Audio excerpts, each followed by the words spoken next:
आज खरं म्हणजे निश्चितपणे दादासाहेब गवई असतील किंवा फुलझेले काका असतील यांची देखील आठवण येते की ज्या लोकांनी खूप मेहनतीनं हे सगळं या ठिकाणी उभं केलं. अतिशय विपरीत परिस्थितीमध्ये कुठलीही अनुकूलता नसताना या सगळ्या गोष्टी या ठिकाणी उभ्या राहिल्या. अनेक लोकांची नावं त्याच्यामध्ये घेता येतील, पण मला असं वाटतं की हे जे काही आज उभं राहिलेलं हे जे काही वैभव आहे याच्या पाठीमागे ज्यांचे श्रम होते, आज खरं म्हणजे त्यांची आठवण काढणं या हीरक महोत्सवी वर्षाच्या निमित्ताने अत्यंत महत्वाचं आहे.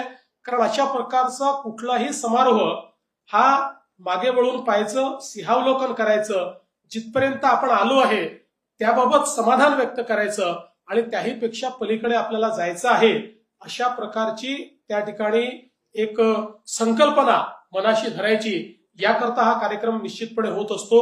त्यामुळे मला विश्वास आहे की डॉक्टर आंबेडकर महाविद्यालय आतापर्यंत जे काही मिळवलंय त्याच्यावर थांबणार नाही.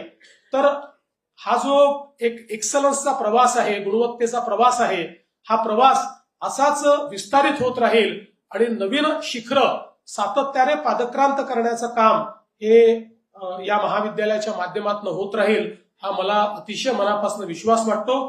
पुन्हा एकदा मी महाविद्यालयाच्या सर्व आजी माजी ट्रस्टीजचं, सर्व आतापर्यंतच्या प्राचार्य आणि शिक्षकांचं, सर्व माजी विद्यार्थ्यांचं, आजी विद्यार्थ्यांचं मनापासून अभिनंदन करतो आणि अशाच प्रकारे हे कार्य अव्याहत सुरू राहावं आणि भारतरत्न डॉक्टर बाबासाहेब आंबेडकरांनी जो मार्ग आपल्याला दाखवलेला आहे त्या मार्गाने समाज परिवर्तनाचं एक उपकरण म्हणून या ठिकाणी या महाविद्यालयाने काम करावं, अशा प्रकारची अपेक्षा व्यक्त करून या चांगल्या कार्यक्रमामध्ये मला देखील या ठिकाणी निमंत्रित केलं त्याबद्दल आपले आभार मानतो.